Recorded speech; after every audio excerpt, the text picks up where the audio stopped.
So we're here at Marina Rubicon for the Lanzarote Winter Series, and I have some very special people here. You've come from a long way. Can you introduce yourselves and also tell us how you got here? So my name's Molly Meach and this is Alex Maloney and we're from New Zealand. So It's a long way to Lanzarote. How did you make it here? Some European sailors have struggled to get to this fantastic venue.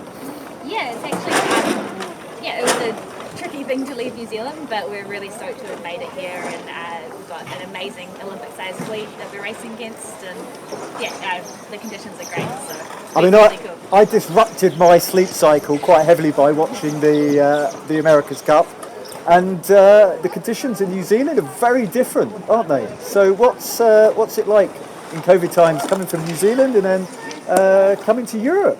Yeah, I think we've been told by many people that this venue can be quite swell and wave orientated, so we're really excited to get out on the west coast after the event to experience that. But at the moment it's been pretty flat water for us, a little bit of a wash machine yesterday where the two waves met each other.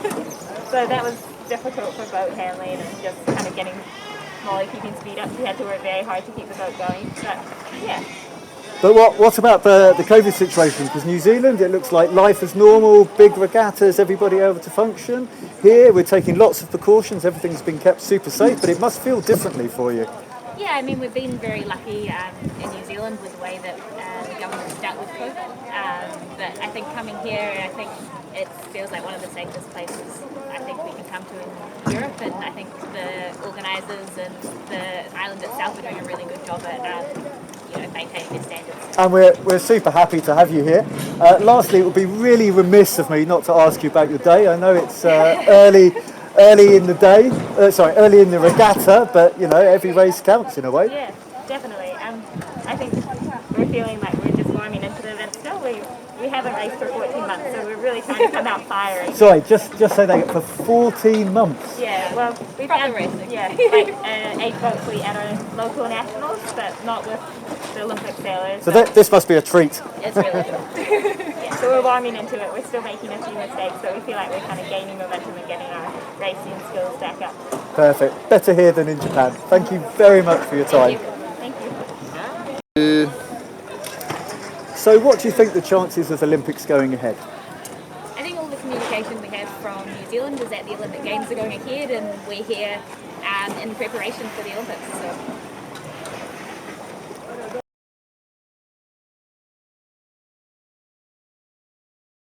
2, 3, go. So day 2 of the Lanzarote International Regatta. It's been pretty tricky so far. There's a couple of guys who come out with super low scores so far. Can you introduce yourselves to the people at home? Yeah, I'm Stuart Bithell. I'm Tim Fletcher, and we're part of British sailing team, and we're going to represent Team GB this summer at Tokyo 2020/2021. Yeah, I don't know what to call it either. So how did today start and end? And was there anything particularly noteworthy? It's been a long day at the office. It was quite tricky today. I think we all expected a bit more breeze, and so it was relatively lighter and big holes, and I mean it was quite a day for easy to get a bit lost with your head and not know what's going on. So remember to sort of keep it together and Stu made the boat go fast, and luckily that always helps. luckily that snuck us around the course quite nicely on average. And does that mean that you had a bigger sea state than you'd expect for this wind strength? What was it that made it so much snakes and ladders? Yeah, I guess there was a bit of breeze this morning, and a bit of swell and chop left over just around the headland there. It's a bit of a meeting point if you like, but yeah, it was tricky, really hard to sail the boat, especially when the wind was down. But I think the point to note is the Brits won all 3 races, which is we did, and we only won 1. So the pressure's on for tomorrow. Super happy with our younger lads that are getting in the mix as well. So it's good news. So it's a great day for you and a great day for the whole team. Fantastic. Yeah. Cheers. Thanks. So the Olympic Games, do you think that's going to be going ahead as planned? We've had all the indications are the Olympics is going ahead, so fingers crossed, because otherwise. Okay.